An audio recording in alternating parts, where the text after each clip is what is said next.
Hello, everybody. Welcome to another Look Mac Talk. Today, I have the pleasure to have here with us Alberto Bravin. Alberto is the lead vocalist from the huge band Big Train. And the reason because Alberto is here with us, it's because the band will release next February a very special album.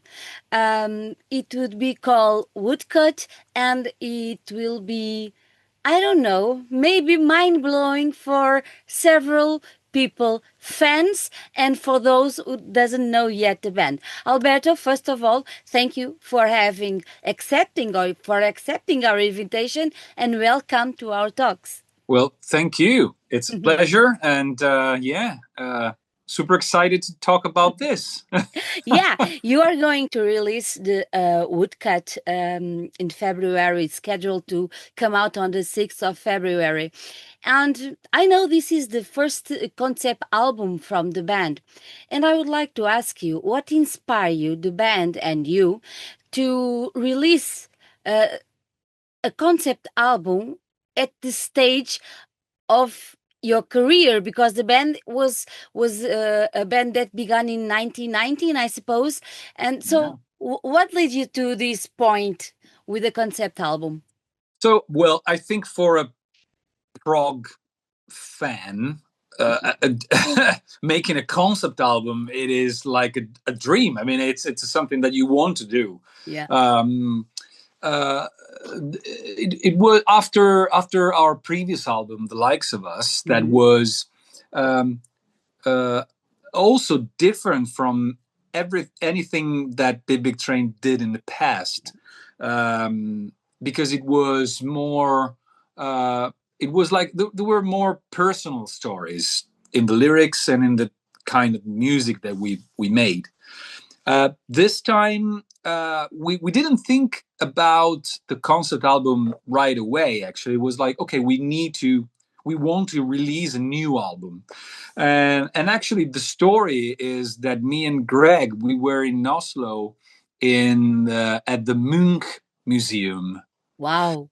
And we were really happy about it. It was like all really interesting, like beautiful stuff, and we saw that a couple of art pieces, Munch's art pieces, were made in this woodcut style. So we saw the woodcut.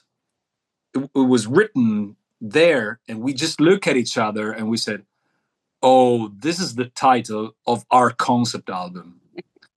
So there was no music, no story, Just the title. Just the title.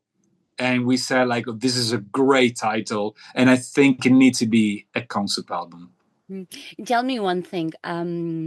How was the process after you have the name of the album? How was the process of creating the songs? And all 7 members of the band were involved in that? So at the beginning, it was just an idea that we were on tour. So we were like, me and Greg, like, okay, we were walking away from we were walking back to the gig actually that night, and we were thinking about this. And we said, this is a good idea. So what could it be? Like maybe a story about an artist. At the beginning, it was actually about the first idea was, oh, we can talk about Munch, that had like a really interesting life and stuff. So that then it was too much about one known artist. So it was difficult to create a story, a complete new story. So we abandoned that idea and we said, like, oh, okay, so maybe an artist that is making his piece of art with this woodcut style, and he's so much into it that it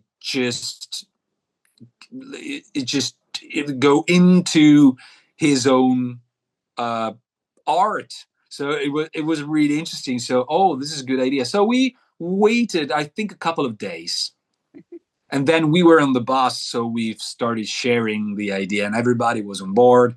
And he said, "Oh, this is a great idea. Just let's do it." But we didn't have music at the time, so so then we just shared the idea. Everybody was on board, and just music just happened. Actually, when you speak about the artist is one of, I think, the main, yeah. because we didn't have the chance yet to hear the whole album. We just had the chance to hear Okay. one song and then a little bit Yeah. of the introduction of Yeah. the Yeah. other. Yeah. Okay, but Yeah. this artist, is he the main character that goes through the whole 16 songs of the record? Yes. Yes. He is the main character, and actually, he is an artist. But it could be. I mean, it could be like anybody. I mean, it could be a musician that making music and love so much the music that he's making, that he's just going into his own world, but also a listener, just a listener listening to a music that really loves, and just feeling like going like in another dimension, like in another world. So yeah, but the artist, so that guy, he is the main character of the story. He has no name. No name, no name, no time. It's not.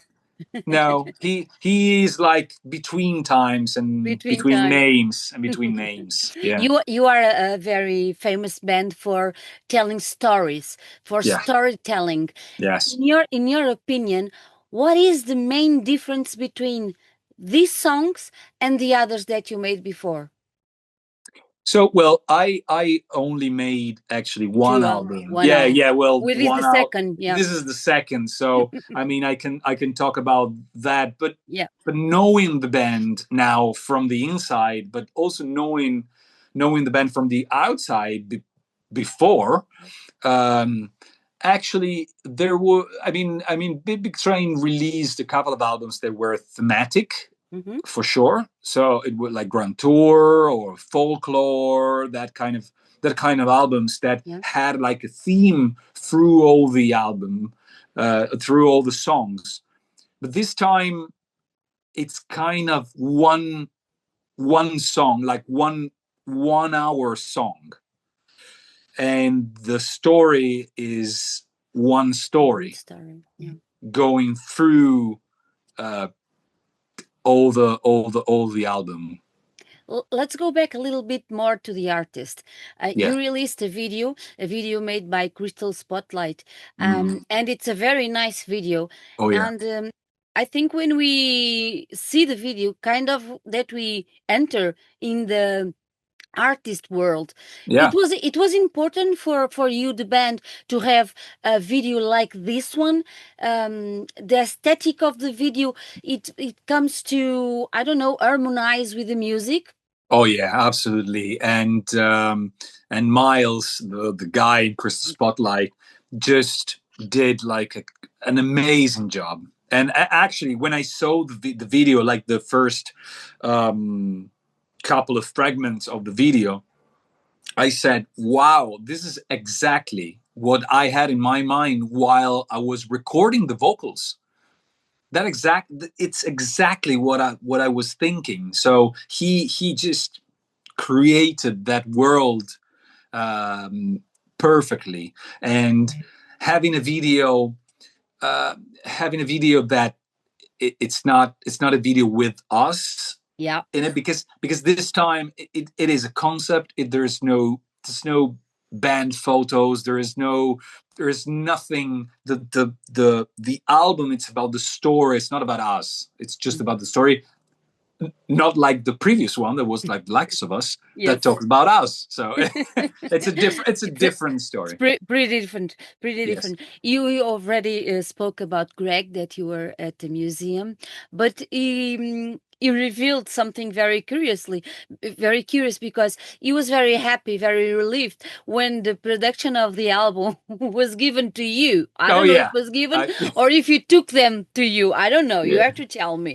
But Well, it was a gigantic task, wasn't it? it was. It was. I mean, I'm actually writing now a Substack. Like, do you know Substack? Yeah. Okay. So I'm writing something exactly about this, about the what is a producer, what a producer does, and what I was thinking that, and I realized actually writing it that actually I didn't realize that I was the producer Oh. until the end of the making of the record, because um, I did it just because I was really into it, and I just received all the material and just trying to make sense about it. And I had this, I think I had the whole idea of the album. I was looking at the songs, not at the songs, but at the album as an entity, like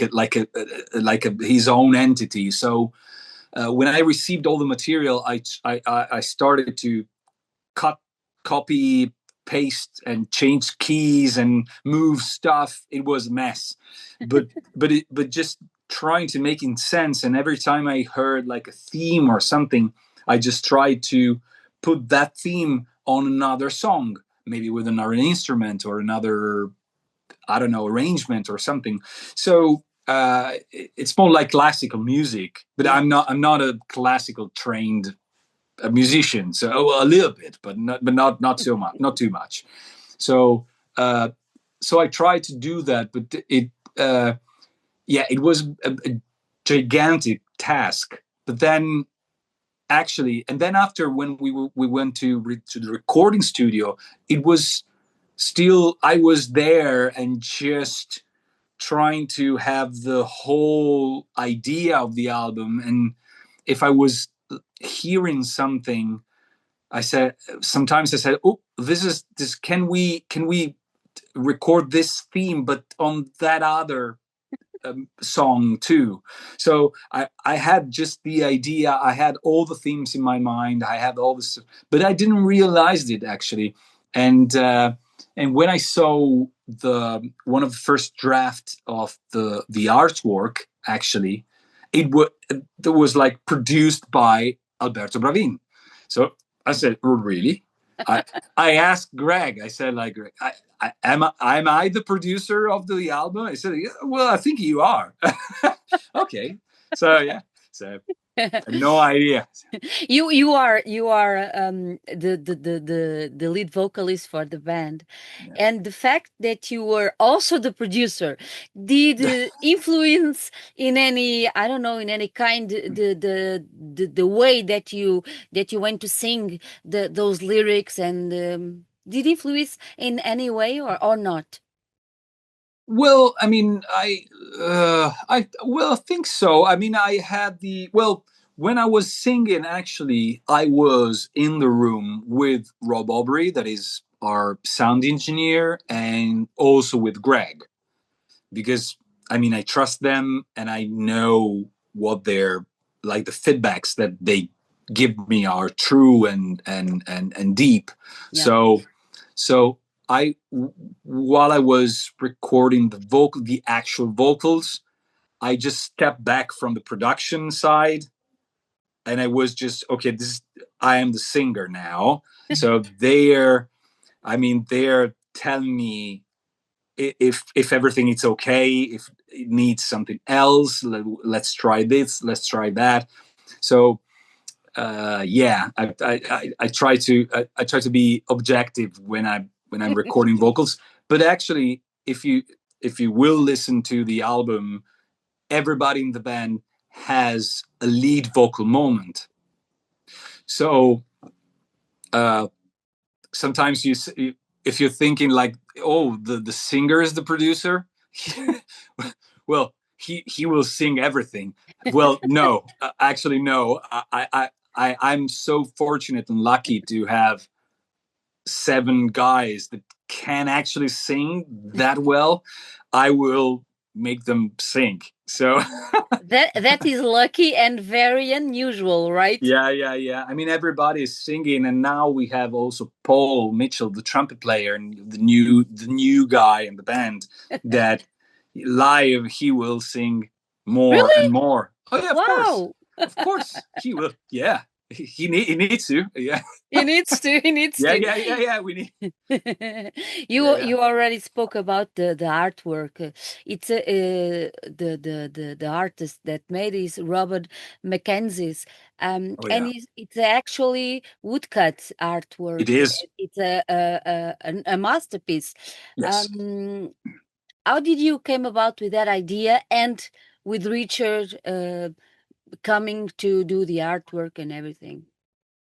So well, we at the beginning when we were thinking about the artwork, we said like, well, would be really nice to have like an actual woodcut. Yeah. But there's no a lot of people doing No, woodcuts this no. time. So at the beginning we said, well, we can kind of fake it, like having like a woodcut artwork, but just done digitally. So that worked. I mean, but then Greg discovered that Robin, yeah. yeah, that he is like a local guy Oh, from him, like he is based, I don't know, in Bournemouth or Southampton or that area. So I said, I have this guy. I mean, I'll ring him and see see if he's on it. I mean, if he wants to do it. And he was actually he was like right away. He was, oh, this is a good idea. Yeah, let's try it. And we actually didn't. We haven't seen the yeah. actual cover Mm-hmm. artwork until he realized like he'd done it because it's one shot. This It's one shot, yeah. yeah, I mean, so we were a little bit uh, stressed about it. I mean, so what if we don't like it? He has to do another one. I mean, it's but then he just sent us And the did you give him any guidelines to do the yeah. artwork? I mean, yeah. I mean, Greg talked with him and Yeah. about the story, about it, and he was really into it. So, I mean, we didn't have doubts, but it was still like, but we haven't seen like an idea or what he's doing or something like a I don't know, like a demo of this work. So it's just, oh right, this is the cover, and and actually we said, okay, this is good. We like it. It's beautiful. It's Oh, very it's beautiful. beautiful. Yeah, And yeah. in an era of digital and everything made by machines, something like woodcut is amazing. I mean, that was one of the other thing that we had in our mind in a era of yes of digital things, AI and everything. That I mean, we're not against of. Mm-hmm. I mean, it's the future. It's the present, but The future. it's just we cannot fight it. I mean, it's something that we will live with it. Yeah. So, and I find also a positive side of it, but Biblic train music, it's done by human beings and hands and minds, and we want to do it. And the more we can find something that you can touch, that you can smell, that you can use, the more we are happy, and yeah, and we want to do this. Yeah, I think it's very important to Yeah. show that humans are still important in the Oh yeah, art. absolutely, absolutely. Absolutely. You have released it already, the video for the artist, Yes. and you have released an Inkwell Black a little bit. Yeah. Yeah. A little bit, Yeah. to give us a little bit of the taste that what's coming in February. But for a fan, what are the clues that these two, let's say, two songs are? What can we expect from the rest of the album, musically speaking? What clues do we have in these two? Well, well, no spoilers, No but no spoilers. spoilers. Well, so I mean, it is a concept album. Mhm. It is a themes based concept album. Yeah. So there are a lot of themes uh, coming and going through the all hour long piece of music, and there are still songs. I mean, there's no we don't have like suite or something long. There are separate songs, but all the songs are linked with another, yeah. with one of the on another, and every song have like a theme from another song played by vocals, another instrument, or another arrangement or something, or multiple themes playing on top of each other. So I think the main thing that people can expect, it's to I think to listen to the album in like one breath and then relax and then go back to it and listen. Oh, this is okay. Oh, this is the theme that was at the beginning, or oh, this is the other one. So just analyze the album every time you're listening to. So I hope this is, and I mean, I hope this is the process that people will do. Another thing that is very peculiar is that you'll be released the album in several formats, and Yeah, including Dolby Atmos and yeah. 5.1 surround. What can we fans expect from listening the experience in this format? So peculiar. So the Atmos thing, it's like a standard now. Yeah. Everybody's doing it.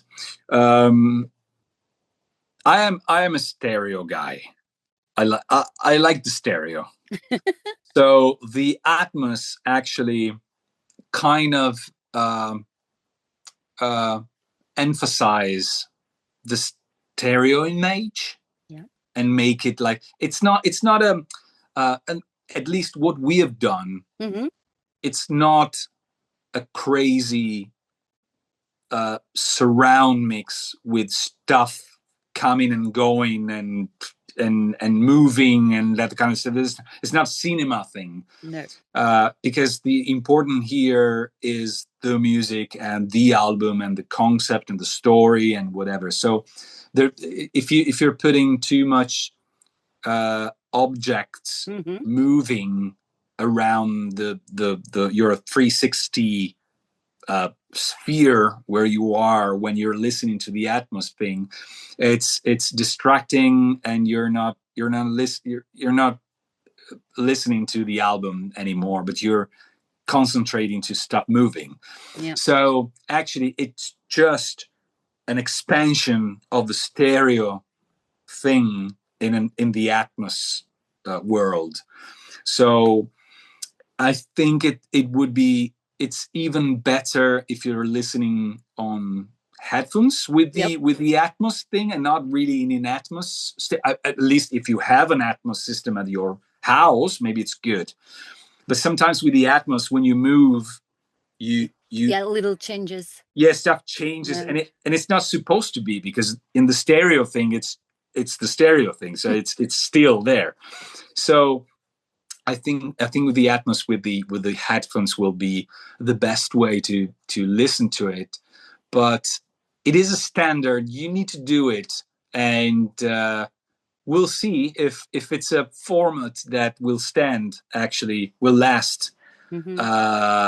long. I don't know. Actually, I don't know, because having an Atmos system at home, it's really expensive. Yeah. So not everybody can afford it, and the listening on the headphones, it's like a, I don't know, it's a weird feeling. Maybe it's just my it's my opinion, but we actually, I mean, who did the Atmos mix that is shown at Sweetwater did an amazing job. I listened to it, and it's like crazy. I mean, it's actually like an expansion of the mix we've done.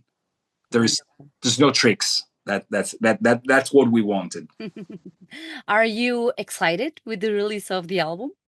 I am. I mean, I'm super proud about it, and it's one more check in my list of my life and my career to being able to release a concept album like this with my bandmates, and we are excited, we are proud, and I hope that people will love the album as we love it, because we were really happy to recording it and writing it. So yeah. Are you planning a tour for next year? Yeah.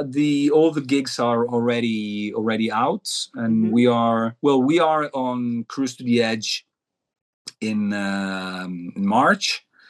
Or April, I think. I don't know. Yeah, no, March. And we actually playing a warm-up gig in Southampton at the 1865. Okay. It's a really nice rock club, and that's already sold out, actually. Wow. Well, it's not a huge place, but it's just a warm-up gig to then play to the cruise, and not going to the Cruise to the Edge and play first time there. I mean, just to have one gig before that, and then we are touring UK and Europe in September and October 2026. Wonderful.